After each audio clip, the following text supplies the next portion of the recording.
The wind cut through my coat like it had a grudge. February in Montana territory don't forgive much. And that night it wasn't in a forgiving mood. Temperature sat around 15 below, maybe colder. The kind of cold that turns spit to ice before it hits the ground. I was checking the fence line one last time before full dark when I heard it. A sound that didn't belong. Thought it was a coyote at first. Then I saw the blood trail in the snow.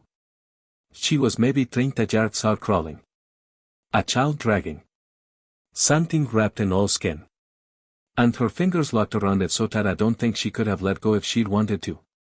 Her coat was torn clear through at the shoulder. When she reached the fence post, she looked up at me. Her face was all purple and white, frostbite claiming the edges.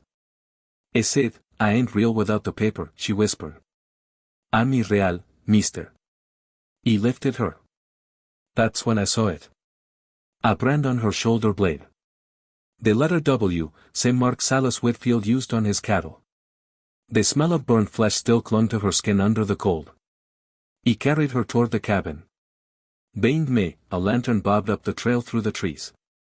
Someone was coming for her. He kicked the cabin door shut behind me and set her by the fire. She didn't let go of that oilskin pouch.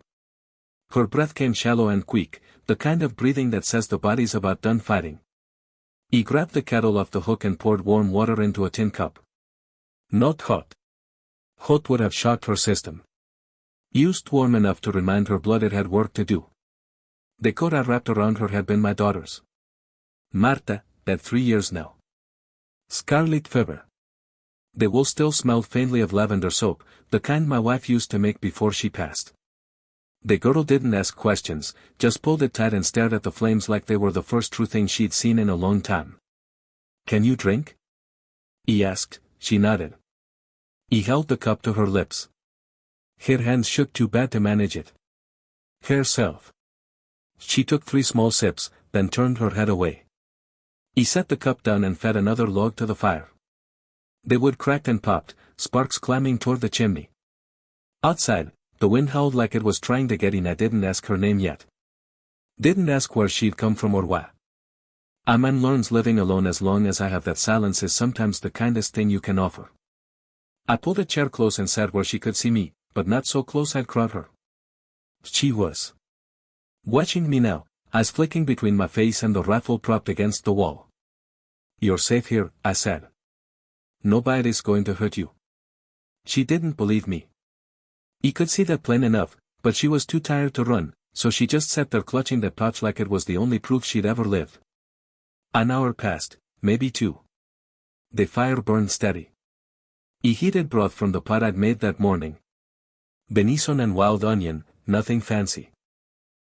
The smell filled the cabin, rich and earthy. He poured some into a bowl and set it on the floor beside her.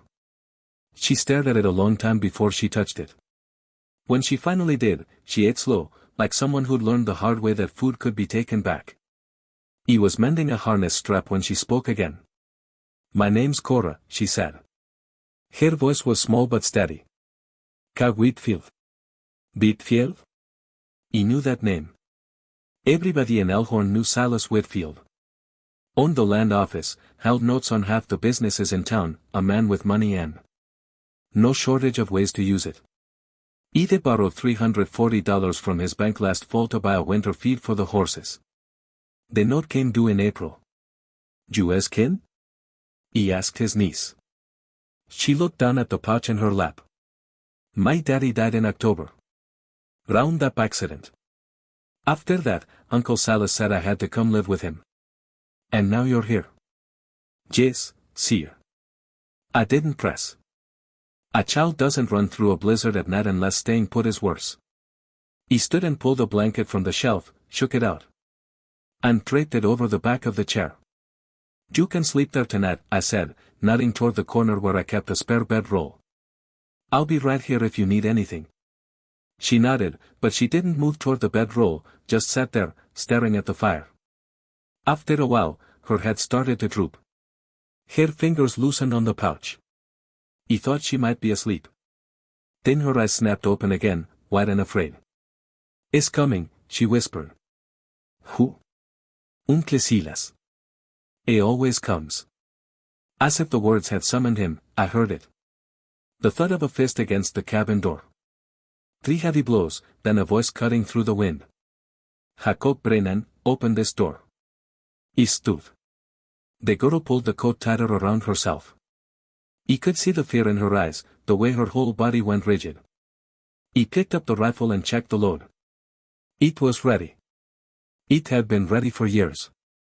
Stay by the fire, I told her. He crossed to the door and opened it just wide enough to see out. Silas Whitfield stood.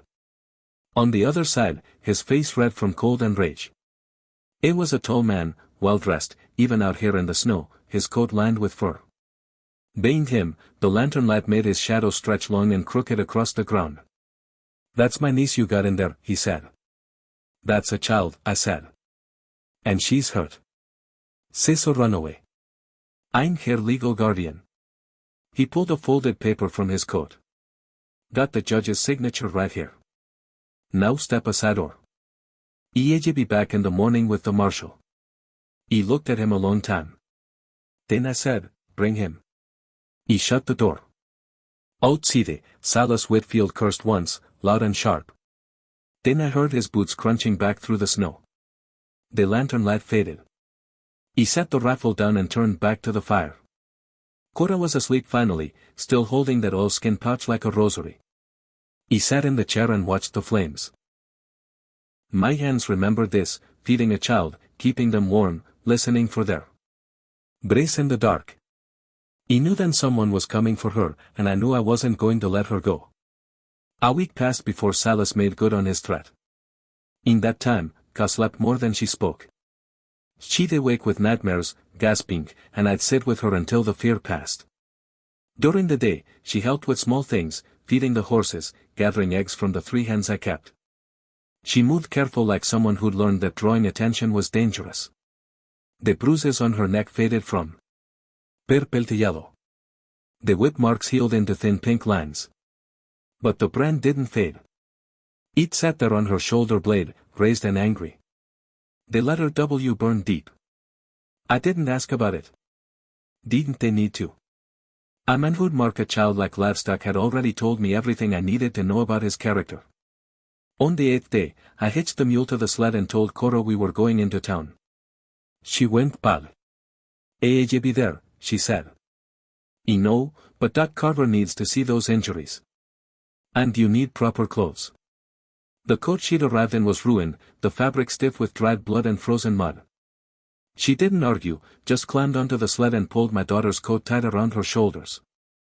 We rode in silence, the runners hissing over packed snow. The sky was gray and low, threatening more weather. By the time we reached Elkhorn, my beard was white with frost. The town wasn't much. A main street lined with false front buildings, a church at one end, a saloon at the other. Smoke rose from a dozen chimneys, the smell of burning pine and coal mixing with the sharper scent of the blacksmith's forge. I pulled the mule to a stop in front of Doc Carver's office, a narrow building wedged between the dry goods store and the land office. We didn't make it to the door. Well, look what the snow dragged back. Silas Whitfield stood on the church steps 20 yards away. He wasn't alone. A small crowd had gathered after Sunday service. Ruth Calloway from the dry good store, the blacksmith, a handful of ranch hands, the preacher. They all turned to look. Silas walked toward us, his boots crunching loud in the quiet. He was dressed fine as always, a wool coat with brass buttons, a hat that probably costs more than I made in a month. He stopped 10 paces from the sled and pointed at Ka. That man, he said loud enough for everyone to hear, is holding my niece against her will. Kidnapped her right out of my home. Murmurs rippled through the crowd. He saw Ruth Calloway frown. The blacksmith shook his head. A few others nodded along with Silas. They owed him money. They'd nod along with whatever he said. That true, Jack, the blacksmith called out. I climbed down from the sled. Cora stayed where she was, small and silent under the coat. She came to my door half frozen, I said. He gave her food and shelter. That's not kidnapping. That's Christian duty. Christian duty. Silas laughed, but there wasn't any warmth in it. You think hiding a child from her lawful guardian is Christian? You think defying a judge's order is righteous? He pulled the paper from his coat again and held it up. This here says I'm her guardian. Says I have legal custody until she comes of age. You want to argue with the territorial judge, Jack? You want to argue with the law? I didn't answer. Just stood there, boots planted in the snow, hands loose at my sides. Didn't they think so? Silas folded the paper and tucked it away. Now bring her down from that sled. She's coming home with me. No. The word came from Cora. Quiet but clear. She climbed down from the sled before I could stop her. Stood there in the snow facing her uncle. She barely came up to his chest. He ain't going back, she said. Silas' face went hard. You'll do what you're told, girl. No, sir, I won't. For a moment, I thought he might strike her right there in the street. His hand twitched, but he caught himself, remembered the crowd watching. Instead, he smiled. It was worse than the anger. We see about that. He turned to address the onlookers. This man is in violation of the law. He be speaking to Deputy Ashford this afternoon. But tomorrow, we'll have this matter sorted proper. He looked back at me. You think you're doing her a favor, Jack? You're just making it harder for both of you. He walked away back toward the land office. The crowd began to break up, folks drifting back to their wagons and Sunday dinners. A few cast glances our way. Some sympathetic, others uncertain. Ruth Calloway lingered on the store, her face troubled. She caught my eye and nodded once, slow and deliberate. Then she went inside. I took Cora's arm, gentle, and guided her toward Doc Carver's door. She was shaking, not from cold this time. Doc Carver was a lean man with gray in his beard and steady hands. He'd been a field surgeon during the war, seen things that left shadows in his eyes, but he was kind. He examined Cora in the back room while I waited by the stove. The smell of carbolic soap and camphor thickened the air. When he came out, his face was grim. That brand is 2 weeks old, maybe 3, he said quietly. The whip marks are older. There's scarring on her back that goes back months. He paused. This isn't discipline, Jack. This is livestock treatment. Can you document it? You already have. Photographs, measurements, notice. Lock it all in my safe. He glanced toward the back rooms here. But you need to understand something. Silas has the law on his side. A guardian can discipline a child as he sees fit. There is no statute against it. Not out here. Then the law is broken. Maybe so, but it's still the law. Doc Carver poured 2 cups of coffee from the pot on the stove and handed me one. You prepared for what's coming? You don't have much choice. You do? You could put her on the next stage east. Send her to relatives if she's got any. She doesn't. Then you're in for a fight. He drank the coffee. It was bitter and too hot, but I needed something to do with my hands. Through the window, I could see the land office across the street. Silas was visible through the glass talking to another man. They both looked our way. Let them come, I said. Doc Carver sighed. You're a stubborn man, Jack Brennan. So I've been told. When Cora came out, Doc had given her a clean dress from the charity box the church kept. It was too big, but she'd rolled the sleeves. She looked like a child again, not a ghost. Doc knelt down to her level. You're going to be fine, he said. But if you ever need help, you come straight here. Don't matter what time it is. Understand? She nodded. We left through the back door. I didn't want to walk past the land office again. We took the long way around, past the blacksmith's forge, where the fire roared and the air smelled of hot metal and coal smoke. When we reached the sled, Deputy Tom Ashford was waiting. He was young, maybe 35, with a badge pinned to his coat and an apologetic look on his face. He held a folded paper in his hand. Jack, he said, I'm sorry, but I got to serve you this. He handed me the paper. He opened it. The words were legal and formal, but the meaning was plain enough. Silas Whitfield was calling in my debt. 340 pesos due by the primera of May, 6 weeks from now. If you can't pay, Deputy Ashford said quietly. He can seize your property, the ranch, the horses, everything. He folded the paper and put it in my pocket. Cora watched with wide eyes. Anything else? He asked. The deputy hesitated. Then he pulled out a second paper. He's also filed a complaint. Says, you're harboring a runaway. If I find cause to believe it, I'm obliged to bring her back to him. You going to do that? He looked at Cora, looked at me, then he shook his head slow. Not today, but Jack, he's not going to let this go. You know that, don't you? I know. The deputy tipped his hat, and walked away. He climbed onto the sled. Cora climbed up beside me. We rode out of town in silence, the runners cutting through snow that had started to fall again. By the time we reached the ranch, it was dark. He unhitched the mule and fed the horses. Cora sat by the fire, staring at the flames.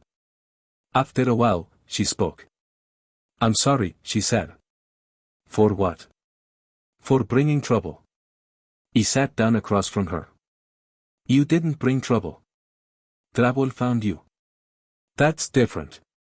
She looked at the oilskin pouch still sitting on the shelf where she'd left it. That paper he keeps talking about.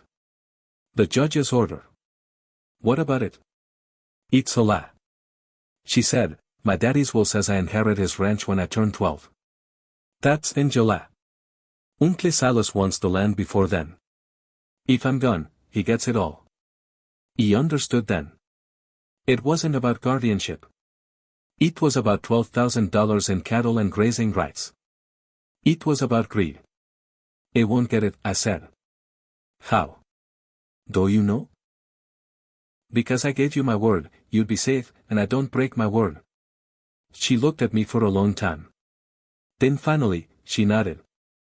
Outside, the wind picked up. He could hear it howling around the eaves, rattling the shutters. Winter wasn't done with us yet. Neither was Silas Whitfield. Ruth Calloway showed up 2 days later, riding a mule with a basket strapped to the saddle. The smell of fresh bread reached me before she did, yeast and butter still warm from the oven. She was a sturdy woman around 60 with gray hair pinned tight and eyes that didn't miss much.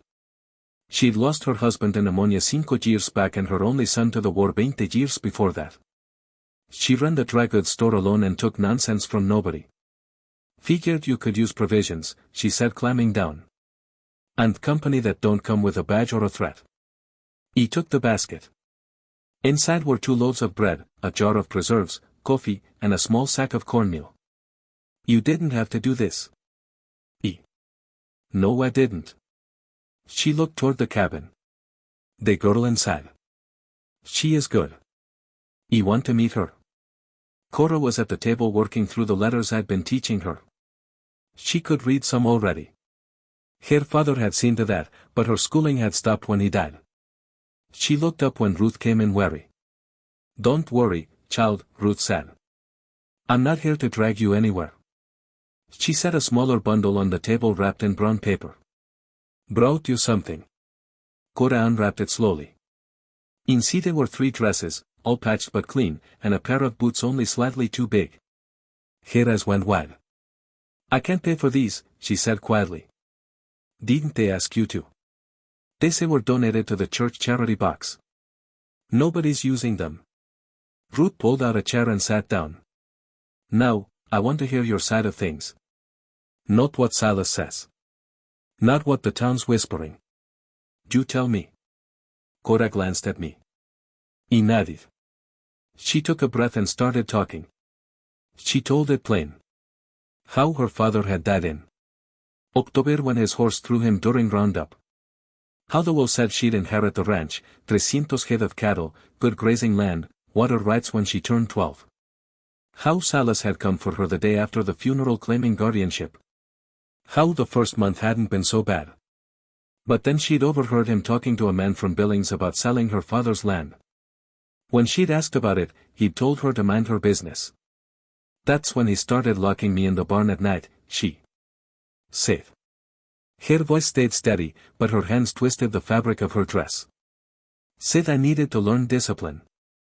Said I was ungrateful. Ruth's face went hard. The brand. Cora pulled the collar of her dress aside.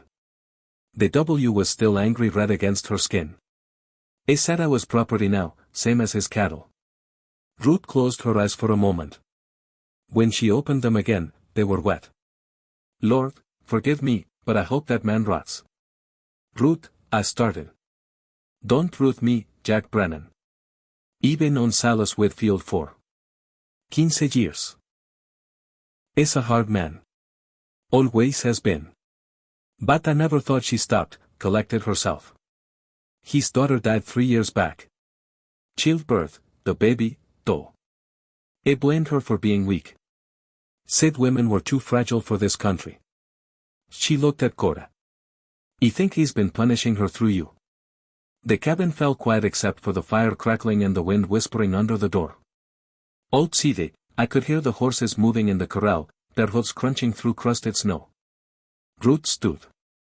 I deliver bread to the land office every Wednesday. Silus is always there going through files. She looked at me. If he's planning something, there will be paperwork. I can keep my eyes open.